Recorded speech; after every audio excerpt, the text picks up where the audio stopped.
का जगन्नाथ मंदिर एक ऐसा स्थान जो सिर्फ भक्ति का केंद्र नहीं बल्कि अनगिनत रहस्यों की चुप दुनिया है।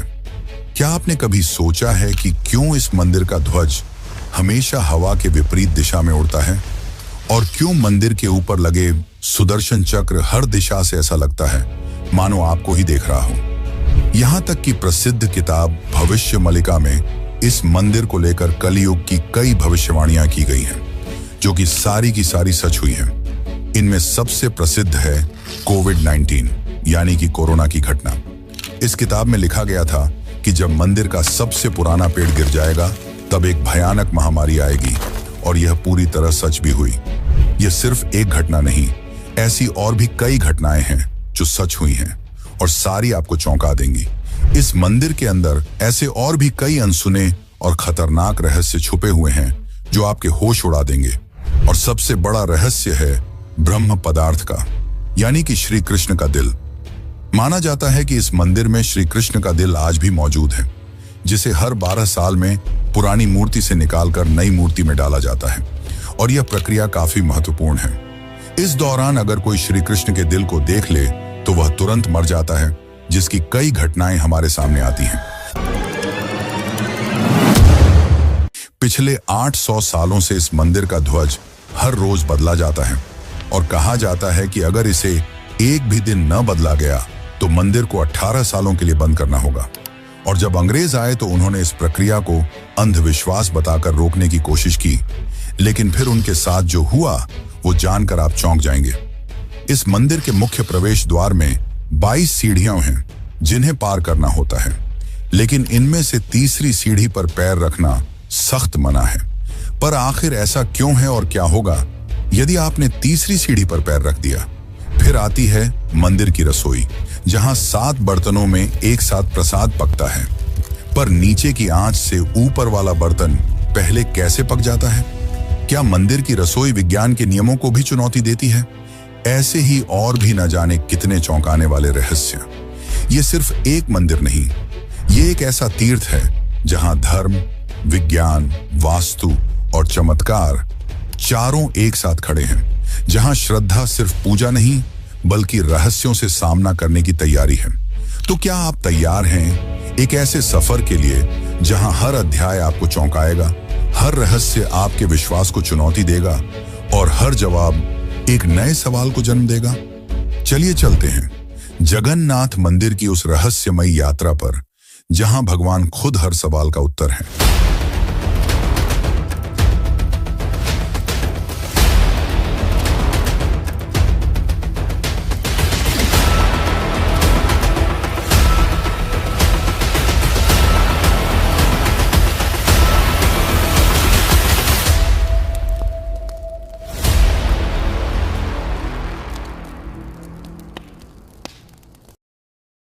जून 2015 रात को घड़ी में 12 बजते ही पूरी शहर की बिजली काट दी गई। ये कोई साधारण बिजली कटौती नहीं थी। इस बिजली कटौती का कारण था मंदिर के गर्भगृह में चल रही विचित्र घटना। मंदिर के मुख्य पुजारी इस अंधेरी रात में अपनी आंखों पर पट्टी बांधे और हाथ में एक मोटा दस्ताना पहने हुए अपने हाथों पर एक दिव्य पदार्थ लेकर भगवान की मूर्ति की ओर बढ़ रहे थे। यह कुछ और नहीं, श्री कृष्ण का दिल था, जिसे ब्रह्म पदार्थ भी कहा जाता है। ठीक 12 साल बाद यह प्रक्रिया आज मंदिर में फिर दोहराई जा रही थी, जहां भगवान जगन्नाथ की पुरानी मूर्ति से उनके दिल को निकालकर नई मूर्ति में लगाया जाता है। यह होता है भगवान के शरीर को बदलने का, लेकिन आत्मा को यथावत रखने का अनुष्ठान। माना जाता है कि यह मंदिर दुनिया का एकमात्र मंदिर है जहां भगवान आज भी जीवित रूप में बसते हैं, और जब उनका शरीर पुराना हो जाता है तो ठीक उसी तरह नया शरीर दिया जाता है, जैसे कोई आत्मा नया जन्म लेती है। कहते हैं इस ब्रह्म तत्व को आज तक किसी ने नहीं देखा, और जिसने भी देखने की कोशिश की वो जिंदा नहीं बचा। नवकलेवर की रात जब पुरानी मूर्तियों से ब्रह्म तत्व निकालकर नई मूर्तियों में डाला जाता है, पुरी में कर्फ्यू जैसा माहौल बना दिया जाता है। पूरे शहर की बिजली काट दी जाती है, मंदिर को घोर अंधेरे में बंद कर दिया जाता है। मंदिर के अंदर होते हैं सिर्फ विशुद्ध ब्राह्मण, जिनका खानदान सदियों से यही कार्य करता आया है। उनकी आंखों पर पट्टी बांधी जाती है और हाथों पर मोटे दस्ताने पहनाए जाते हैं। ताकि वे ना देख सकें और ना ही महसूस कर सकें कि ब्रह्म पदार्थ है क्या। जब यह प्रक्रिया होती है तब मंदिर की सुरक्षा सीआरपीएफ के जवान करते हैं और किसी भी व्यक्ति का मंदिर के अंदर जाना सख्त मना होता है। जब 2015 में यह अनुष्ठान हुआ था तब एक पांडे ने उस ब्रह्म तत्व को हाथ लगा दिया था, जिसके बाद वह तुरंत ही बेहोश हो गया और जब आंख खुली तो वह मानसिक रूप से पूरी तरह अस्थिर हो गया था। तो सवाल उठता है, ब्रह्म तत्व आखिर है क्या? क्या यह कोई दिव्य ऊर्जा है? क्या यह सिर्फ विश्वास है या सच में कोई ऐसा अविनाशी पदार्थ मौजूद है जो युगों से युगों तक जीवित है? माना जाता है कि यह ब्रह्म पदार्थ काफी ज्यादा शक्तिशाली है, जिससे लगातार दिव्य ऊर्जा निकलती रहती है और हमेशा हल्का सा कंपन महसूस होता रहता है। प्रसिद्ध इंडियन आर्कियोलॉजिस्ट प्रवीण मोहन के हिसाब से श्री कृष्ण सिर्फ एक इंसान नहीं बल्कि एक सुप्रीम बीइंग थे। उनके मुताबिक ब्रह्म पदार्थ, जिसे कृष्ण का दिल भी कहा जाता है, वह असल में एक आर्क रिएक्टर है, यानी कि एक ऐसा डिवाइस जो भयंकर स्तर की ऊर्जा उत्पन्न करता है। उन्होंने यह तक बताया कि क्यों जगन्नाथ की मूर्तियों को लकड़ी से बनाया जाता है। उनके अनुसार लकड़ी बिजली को कंडक्ट नहीं करती, जिस कारण वह ब्रह्म पदार्थ से निकलने वाली इलेक्ट्रोमैग्नेटिक एनर्जी को रोक लेती है। वैसे तो माना जाता है आज तक इसे किसी ने नहीं देखा है, पर आज से करीब 50 साल पहले एक व्यक्ति ने दावा किया था कि उसने इस हृदय को देखा है। उसने कहा कि हृदय चांदी की तरह तरल बह रहा था और यही तरल लकड़ी को कमजोर कर देता है, जिस कारण हर 12 साल में मूर्तियों को बदलना पड़ता है। उस व्यक्ति ने यह तक कहा कि जब उस हृदय को प्रकाश में लाया गया तो वह चक्र की तरह घूमने लगा और जोर से कंपन करने लगा, यानी कि जब इस ब्रह्म पदार्थ को रोशनी मिलती है तो यह और भी ज्यादा सक्रिय हो जाता है, जो कि खतरनाक साबित हो सकता है, जिस कारण हर बार जब इसे पुरानी मूर्ति से नई मूर्ति में बदला जाता है तब पूरी शहर की बिजली काट दी जाती है। विज्ञान के लिए आज भी यह एक चौंकाने वाला रहस्य है जिसे कोई समझ नहीं पाया, लेकिन भक्तों के लिए यह उनके श्री कृष्ण है, उनका दिल है, जिस कारण हर दिन लाखों की तादाद में भक्त भगवान जगन्नाथ के दर्शन करने आते हैं। वैसे क्या आपको पता है कि जब श्री कृष्ण की मृत्यु हुई तब पांडवों ने उनके शरीर को जला दिया था, पर फिर कैसे उनका हृदय बच गया और वह पुरी तक कैसे पहुंचा? और इस भव्य मंदिर की रचना किसने की? आखिर कौन था जिसने बड़ी ही चमत्कारी तरीके से भगवान जगन्नाथ की मूर्ति बनाई? तो चलिए जानते हैं अब इस रहस्यमयी और रोचक घटना को, जो आपको इंटरनेट और किताबों में नहीं देखने को मिलेगी। लेकिन उससे पहले अगर आपको वीडियो अच्छी लग रही है तो इसे लाइक करके कमेंट में जय जगन्नाथ जरूर लिखें। आज से करीब 5000 साल पहले महाभारत युद्ध के पश्चात चारों तरफ केवल लाशें ही पड़ी थीं। लाखों पड़े शव और कौरवों के विनाश ने सबको झकझोर दिया। कौरवों की माता गांधारी ने इस विनाश का कारण श्री कृष्ण को बताया। उनके हिसाब से अगर श्री कृष्ण चाहते तो यह युद्ध होता ही नहीं, पर उन्होंने ऐसा नहीं किया, जिसके कारण क्रोधित होकर गांधारी ने कृष्ण को श्राप दिया, गिना, जिस प्रकार मेरे वंश का विनाश हुआ है ठीक उसी प्रकार तुम्हारे भी वंश का विनाश हो जाएगा। इस श्राप के 36 साल बाद जब एक दिन श्री कृष्ण जंगल में विश्राम कर रहे थे, तब एक शिकारी ने उन्हें हिरण समझकर उन पर तीर चला दी और जैसे ही तीर श्री कृष्ण के पैरों पर जाके लगी, उन्होंने इस लोक को छोड़ दिया और मृत्यु को स्वीकार किया। और माना जाता है कि उनके मृत्यु के साथ ही पूरी द्वारका नगरी पानी में समा गई, जिससे उनका पूरा वंश समाप्त हो गया। माना जाता है कि जब शिकारी ने उन्हें गलती से मारा तो उसे बहुत पछतावा हुआ और उसने श्री कृष्ण से माफी मांगी, पर श्री कृष्ण ने बताया कि ये मेरे ही कर्मों का फल है। उन्होंने समझाते हुए कहा कि पिछले जन्म में तुम महान वानर राजा बाली थे, जिसे मैंने ही राम अवतार में छल से मार दिया था, और उसी कारण आज तुम मेरे मृत्यु का कारण बने।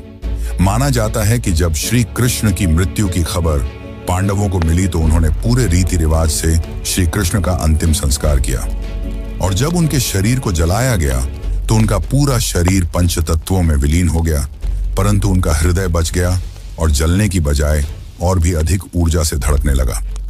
इसी हृदय को बाद में ब्रह्म पदार्थ कहा गया। अर्जुन ने इस हृदय को लकड़ी के मंच पर रखकर नदी में बहा दिया। काफी लंबे समय तक बहने के बाद यह ब्रह्म पदार्थ उड़ीसा के समुद्र तट पर पहुंचा। उस समय उस तट पर सबरा जनजाति समुदाय के लोग रहा करते थे। उस जनजाति के मुखिया विश्ववसु ने जब इस ब्रह्म पदार्थ को देखा तो वे इसकी ऊर्जा और दिव्य प्रकाश से प्रभावित हो गए। उन्होंने तुरंत ही पहचान लिया कि यह भगवान के ही रूप हैं और उन्होंने इसे नील माधव के रूप में पूजना शुरू कर दिया। उसी समय मालवा के राज्य में राजा इंद्रद्युम्न राज्य किया करते थे। वे भगवान विष्णु के काफी बड़े भक्त थे। एक दिन उन्होंने नील माधव के दर्शन करने की इच्छा व्यक्त की और उन्हें ढूंढने लगे, और यही आगे चलकर जगन्नाथ के निर्माण की आधारशिला बनी। जैसा कि मैंने बताया, राजा इंद्रद्युम्न विष्णु के परम भक्त थे और एक रात स्वयं भगवान विष्णु उनके सपने में आए और उन्हें कहा कि वे उनकी दिव्य मूर्ति नील माधव को ढूंढें और उनके लिए एक भव्य मंदिर का निर्माण करें। श्री हरि विष्णु ने उन्हें यह भी बताया कि यह ब्रह्म पदार्थ उन्हें नीलांचल पर्वत में मिलेगा। जिसके पश्चात राजा ने अपने ब्राह्मण पुजारी विद्यापति को आदेश दिया कि वह इस मूर्ति को ढूंढ निकाले। विद्यापति कई दिनों तक नीलांचल पर्वत के अलग हिस्सों में इसकी तलाश करते रहे और तब जाकर अंत में उन्हें पता चला कि इस मूर्ति को आदिवासी मुखिया विश्ववसु ने एक गुफा में छुपा कर रखा है और वे दिव्य रूप से उसकी पूजा करते हैं। जब विद्यापति ने इसके दर्शन करने की अनुमति मांगी तब विश्ववसु ने यह कहकर मना कर दिया कि यह उनके जाति का निजी मामला है। जिसके बाद विद्यापति ने चालाकी दिखाई और विश्ववसु की पुत्री ललिता से विवाह कर लिया। अब विद्यापति ने ललिता की मदद से विश्ववसु को मनाया और वे उस गुफा की ओर चल पड़े।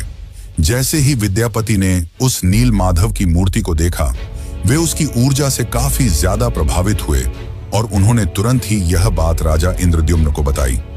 लेकिन जब राजा इंद्रद्युम्न वहां पहुंचे तब तक विश्ववसु ने वह मूर्ति वहां से हटा दी थी, जिससे राजा काफी उदास हो गए और अपने महल लौट आए। इसके बाद फिर से रात में भगवान विष्णु उनके सपने में आए और कहा कि पुरी के तट पर एक बड़ा नीम का पेड़ बहकर आएगा, तुम उस पेड़ से मेरी नई मूर्ति बनाना। वह पेड़ काफी बड़ा था, जिसे उठाना आसान नहीं था। आखिर में जैसे तैसे वे पेड़ को महल तक ला पाए। लेकिन अब सवाल यह था कि इनसे भगवान की मूर्ति कौन बनाएगा। बहुत से कारीगरों ने इस पेड़ से मूर्ति बनाने की कोशिश की, लेकिन सब असफल रहे।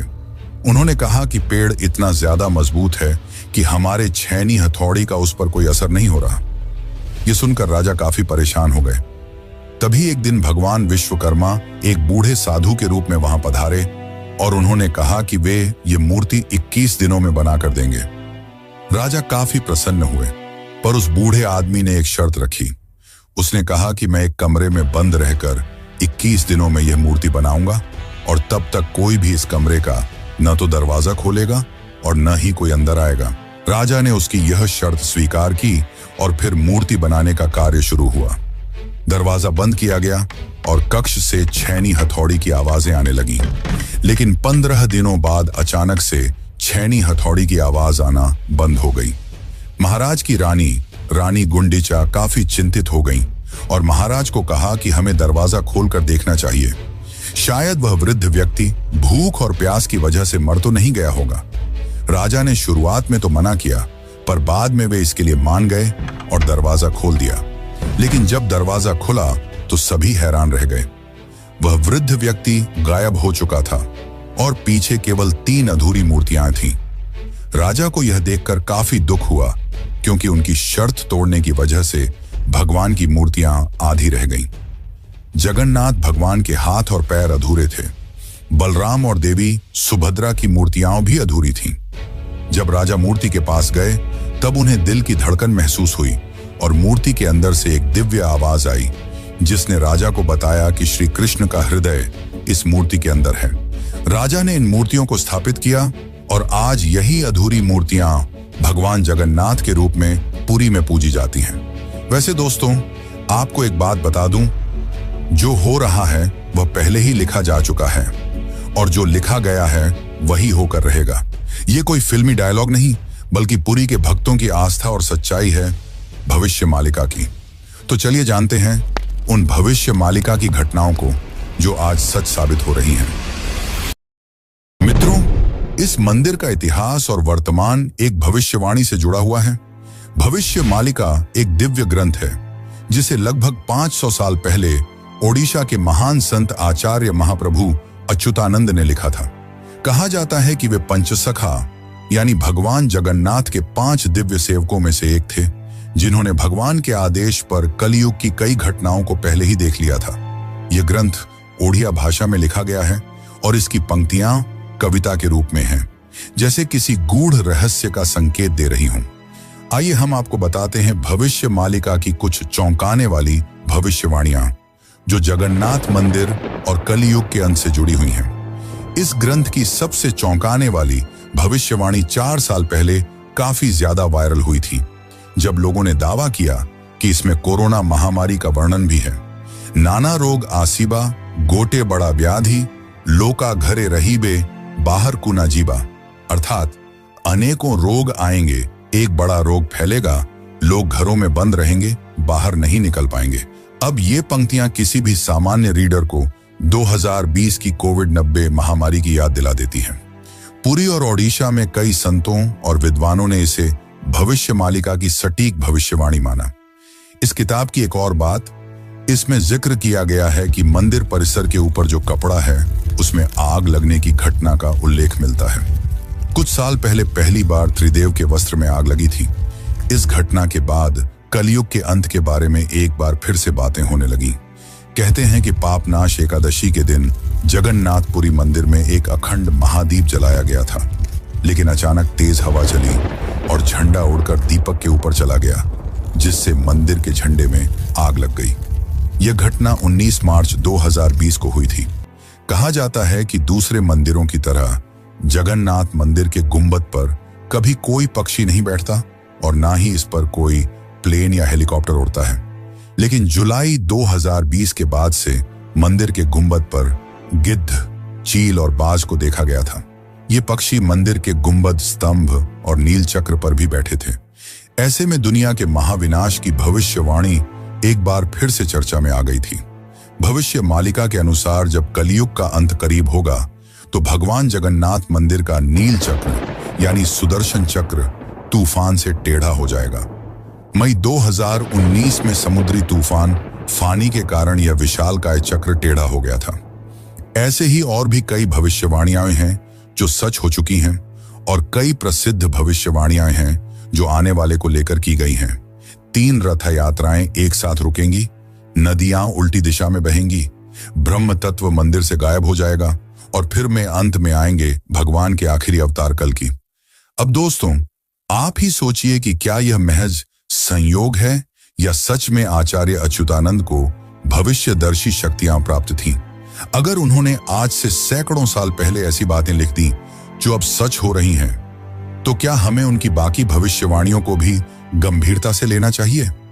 भविष्य मालिका कोई साधारण ग्रंथ नहीं, बल्कि वो कायनात का रोड मैप है जिसे बस समझने की जरूरत है। वैसे आपकी जानकारी के लिए बता दूं कि सन 1558 में मुगल सेना ने मंदिर को तोड़ने की कोशिश की।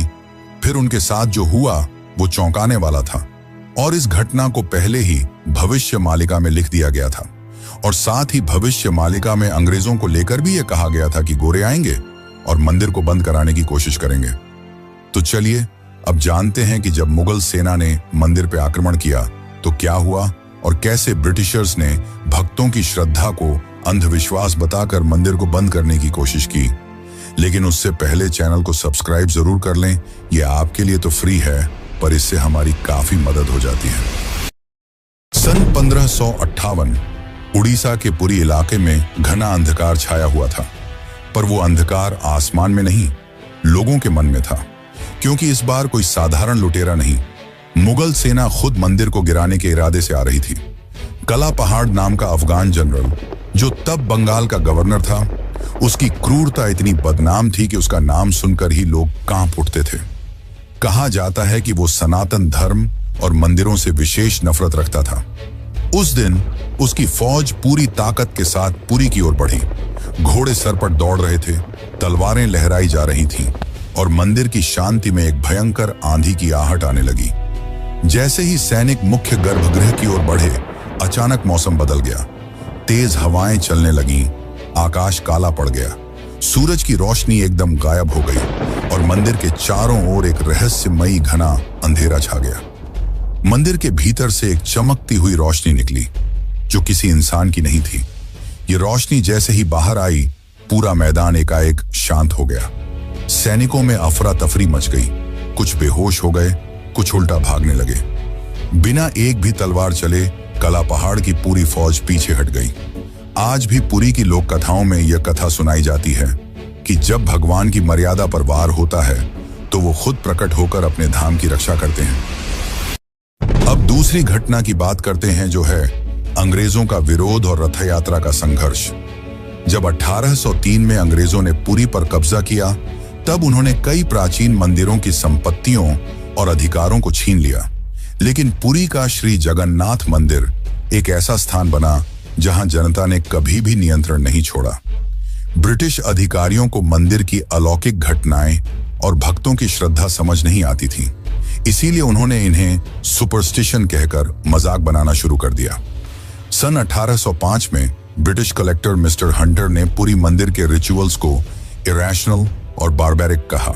बात तब और बिगड़ी जब सन 166 में ब्रिटिश प्रशासन ने पुरी की रथ यात्रा को बंद करवाने की साजिश रची।